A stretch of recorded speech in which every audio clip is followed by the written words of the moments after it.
जंग ख़त्म हो चुकी। जी आप दुरुस्त सुन रहे हैं, उन्होंने कहा कि ईरान जंग जो है वो ख़त्म हो चुकी, अब ये जंग दोबारा नहीं होगी। आज इंडिया के प्राइम मिनिस्टर नरेंद्र मोदी ने भी फोन उठा के Here's the conversation we want to see happening, ladies and gentlemen.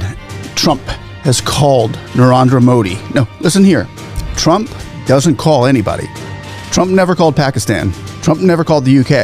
दोस्ती की वो जो लफ्ज हैं वो खत्म नहीं हो रहे हैं। रिसेंटली क्या हुआ है कि ट्रंप और मोदी के बीच में टोटल 40 मिनट तक बातचीत हुई है।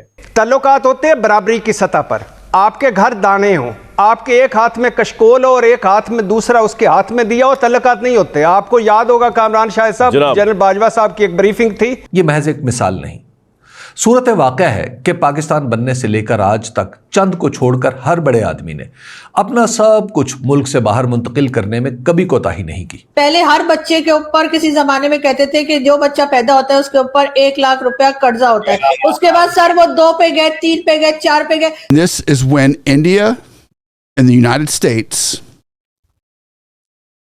group hug. सर 24 करोड़ लोगों के ऊपर, सर जो बच्चा पैदा होता है, जो आज पैदा होता है सर, उसके ऊपर भी 3-3.5 लाख का कर्जा आपकी हुकूमत ने कर दिया। 25 अरब डॉलर से 35 अरब डॉलर हर साल पाकिस्तान से बाहर चला जाता है। ये पैसा पाकिस्तान के सालाना बजट से आधा है और मुल्क के दिफाई बजट से 4 गुना ज्यादा। नहीं सर, हमें अमेरिका इस्तेमाल कर रहा है और डोनाल्ड ट्रंप जो है ना, मुझे नहीं पता कि वो ऐसा तो नहीं है कि वो कहीं पे निगाहें और कहीं पे निशाना तो नहीं हो रहा। हम सबको चुल्लू भर पानी लेना चाहिए और डूब मरना चाहिए जो फतवे खाली देते रहे सारी जिंदगी। और उधर से इंडिया से सर वो अक्सर ही बैठे बैठे जब मोदी जी को कुछ नहीं मिलता तो वो कहते हैं ऑपरेशन सिंदूर 2 करने वाला हूँ। तो मैं ये बताइए ना सर, बड़ी मुश्किल हो जाएगी। नमस्कार दोस्तों, कल ट्रंप ने पीएम मोदी को कॉल किया और वही भारत अमेरिका के रिलेशंस को लेकर डिस्कस किया। दोस्तों, अमेरिका अब ईरान वॉर से आउट होना चाहता है और बहुत जल्द पाकिस्तान जो इस वक्त बहुत पुंगे मार रहा है उसे उसकी औकात समझ आने वाली है, क्योंकि अमेरिका पाकिस्तान को एक टिश्यू पेपर की तरह यूज़ करता है। अभी अमेरिका को इस टिश्यू पेपर की ज़रूरत है, इसलिए ट्रंप आसिम मुनीर की खुलकर तारीफ़ कर रहा है। लेकिन जैसे ही ये वॉर पूरी तरह ख़त्म हो जाएगी, ट्रंप वापस पाकिस्तान को उसकी औकात दिखाएगा, क्योंकि ईरान के बाद पाकिस्तान ही वो कंट्री है जो इजराइल को धमकी दे रहा है और ये बात इजराइल अच्छे से जानता है। इसलिए ईरान के बाद अगला निशाना पाकिस्तान को ही बनाया जाएगा। इसी टॉपिक पर चलिए आगे इस वीडियो को देखते हैं। चैनल को सब्सक्राइब और वीडियो को लाइक करना ना भूलें। ईरान ने तो अभी भगड़े डालने नहीं सर, हमें अमेरिका इस्तेमाल कर रहा है और डोनाल्ड ट्रंप जो है ना, मुझे नहीं पता कि वो ऐसा तो नहीं है कि वो कहीं पे निगाहें और कहीं पे निशाना तो नहीं हो रहा कि पता लगे कि वो ईरान का कहकर और हमारी भी बैंड बजा दे, क्योंकि सर हम तो न्यूक्लियर पावर है और इजराइल नहीं चाहता सर कि हमारे पास ये न्यूक्लियर वेपन रहे। आप तो जानते ही है सर, आपको तो अंदर की खबर होती है। तो सर आप सोचिए, ऐसा तो नहीं है कि कहीं डोनाल्ड ट्रंप जो है वो यहाँ पर आके और इजराइल को और ईरान को हमारे खिलाफ कर दे और हमारा और लेने के देने पड़ जाए। क्योंकि सर हम जो है, अगर हम खड़े हो गए ईरान के खिलाफ, जो कि अमेरिका भी चाहता है और सऊदीया भी चाहता है, और इसीलिए तो सर हमने वहां ट्रूप्स भी भेजे हैं। सुना है कोई फाइटर जेट भी हमारे पास थे 2-4, उनको भी हमने कपड़ा छपड़ा मार के वहां भेज दिया। तो सर मुझे ये बताइए ना कि ईरान के साथ क्या आप लोग दुश्मनी या ईरान के साथ हम टेंशन क्या अफोर्ड कर सकते हैं, जबकि पहले ही अफगानिस्तान बॉर्डर हमारा एक्टिव है। और उधर से इंडिया से सर वो अक्सर ही बैठे बैठे जब मोदी जी को कुछ नहीं मिलता तो वो कहते हैं ऑपरेशन सिंदूर 2 करने वाला हूँ। तो मैं ये बताइए ना सर, बड़ी मुश्किल हो जाएगी। बंद करवाया था ट्रंप साहब ने, बीच में धमकी दी थी मोदी को, उन्होंने कहा बंदा बन जा, पर हट जा। मैडम वो आज तो वो जो आप एक शो में थी, मैं कहीं देख रहा था, तो उस पर आपके दोस्त और हमारे दोस्त मेजर साहब जो हैं उन्होंने कहा जी कि 50-100 बम लेबनान पे सट दो, 50 बम गजा पे फेंक दो। वो मैं देख रहा हूँ ईरानी जो है, ईरानी गवर्नमेंट जो है, ईरानी जो एम्बेसी है उधर, कॉन्सुलेट्स जो है इंडिया के अंदर, वो कह रहे हैं कि ये तो बड़ा जेनोसाइडल किस्म का कॉन्डक्ट है।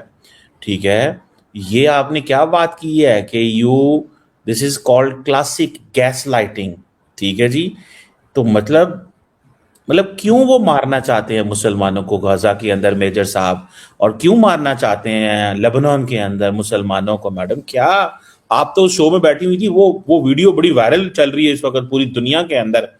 आपने वैसे पता नहीं क्या कहा होगा, सूरत वाक़या है कि पाकिस्तान बनने से लेकर आज तक चंद को छोड़कर हर बड़े आदमी ने अपना सब कुछ मुल्क से बाहर मुंतकिल करने में कभी कोताही नहीं की। जिसके पास ज़्यादा था उसने मुल्क से बाहर जायदादें बना ली और जिसके पास कम था उसने यहीं डॉलर, पाउंड और सोना खरीद कर अपना काम चला लिया।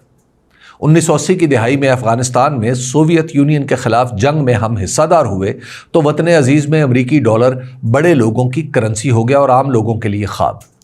पैसा मुल्क से बाहर पहले भी जा रहा था, मगर फिर तो रवायत बन गई कि कमाओ पाकिस्तान में, रखो दूसरे मुल्कों में। इसी रिवाज के तहत लंदन में जायदादें खरीदना फैशन बन गया।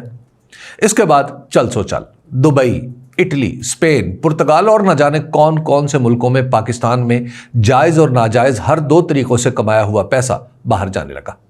अब पैसा बाहर जाने की रफ्तार यह है कि अगले रोज़ अपनी बेमिसाल वाकफियत की वजह से पहले निगरान वज़ीर आला सुम्मा वज़ीर दाखिला बनाए गए मोहतरम मोहसिन नकवी साहब ने कराची में फरमाया कि पिछले 3-4 साल में 100 अरब डॉलर मुल्क से बाहर गए हैं। उन्होंने कारोबारी लोगों से कहा, आप बजट तक यानी अगले 2 महीने तक 10 अरब डॉलर पाकिस्तान वापस ले आए तो मुल्क की मईशत संभल जाएगी। साथ ये भी फरमाया कि ये ना समझें हमें पता नहीं, कराची में 2 आदमियों को उठाएंगे तो सारी मालूमात मिल जाएगी।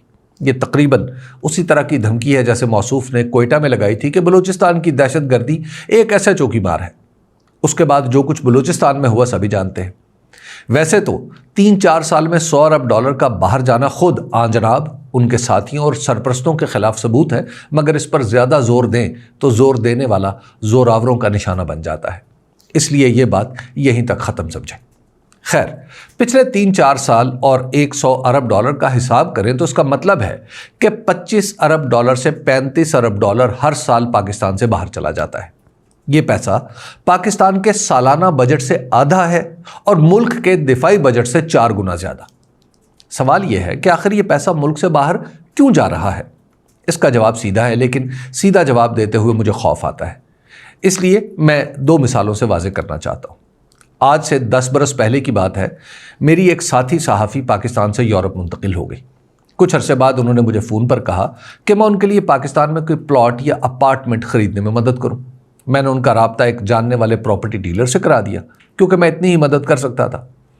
अक्टूबर-नवंबर 2023 में वो पाकिस्तान आई तो बताया कि पाकिस्तान में उन्होंने 10 साल के अंदर जितनी भी जायदादें खरीदी थीं वो सब बेच दी हैं और वो हमेशा हमेशा के लिए यूरोप जा रही हैं। मैंने मजाकन कहा, आपने तो काफ़ी पैसा बना लिया होगा ये सब कुछ बेचकर। मेरी बात सुनकर वो रूहान सी हो गई। उनका कहना था कि पिछले 10 बरस में जितने डॉलर उन्होंने पाकिस्तान में ये जायदादें खरीदने के लिए लगाए थे, अब सब कुछ बेच बाच कर उन्हें असल रकम के आधे भी नहीं मिले। अलबत्ता रुपए में 3 गुना ज़्यादा करेंसी मिली है। इसके अलावा 2 प्लॉट ऐसी सोसाइटी में है जिनके पैसे अदा कर दिए हैं मगर प्लॉटों का कुछ पता नहीं।